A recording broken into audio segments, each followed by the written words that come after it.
Assalamualaikum warahmatullahi wabarakatuh. Perkenalkan, nama saya Windy Anggelia Setiawan dari kelas MJ02. Di sini saya ingin memaparkan studi kasus yang ada di UTS Studi Kelayakan Bisnis. Baik, di sini ada contoh perusahaan Sears Holdings Corporation. Yang pertama yaitu aspek SDM. Sears Holding memiliki sejarah yang panjang dalam dunia retail, tetapi mengalami kesulitan yang signifikan dalam beberapa tahun terakhir sebelum akhirnya menyatakan kebangkrutan pada Oktober 2018. Aspek SDM berperan penting dalam kegagalan perusahaan ini.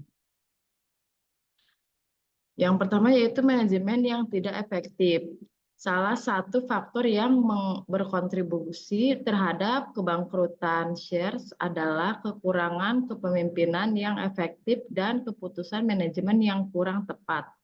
Perusahaan ini gagal beradaptasi dengan perubahan pasar dan teknologi yang tepat, dan manajemen yang tidak efektif tidak mampu mengarahkan perusahaan ke arah yang tepat. Selanjutnya itu ketidakmampuan mengelola perubahan. Perubahan dalam preferensi konsumen dan model bisnis retail memerlukan respon yang cepat dan fleksibel dari perusahaan. Namun, Sears gagal dalam mengubah budaya perusahaan dan mengelola perubahan yang diperlukan untuk tetap bersaing dalam industri retail yang berubah-ubah. Selanjutnya yaitu aspek pemasaran. Yang pertama, kurangnya adaptasi terhadap perubahan konsumen.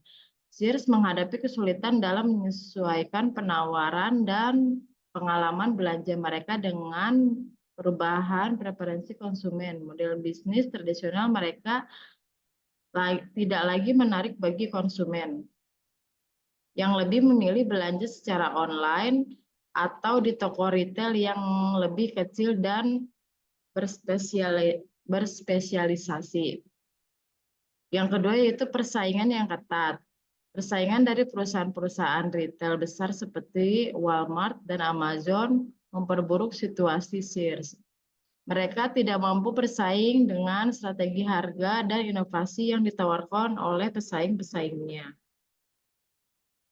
Selanjutnya yang ketiga yaitu aspek finansial.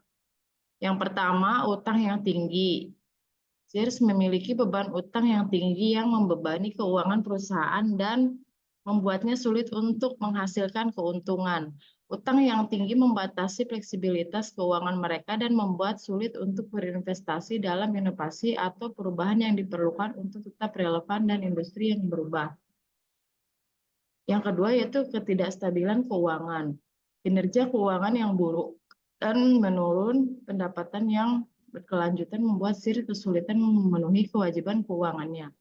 Mereka tidak memiliki sumber daya yang cukup untuk mendukung operasi bisnis mereka, yang pada akhirnya menyebabkan mereka tidak dapat bertahan dalam jangka panjang.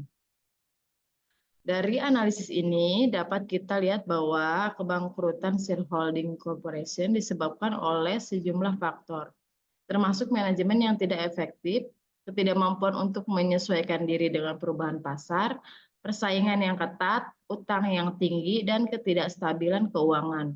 Keseluruhan kegagalan perusahaan ini mencerminkan pentingnya adaptasi, inovasi, manajemen yang efektif, dan keseimbangan keuangan dalam mempertahankan keberlangsungan bisnis.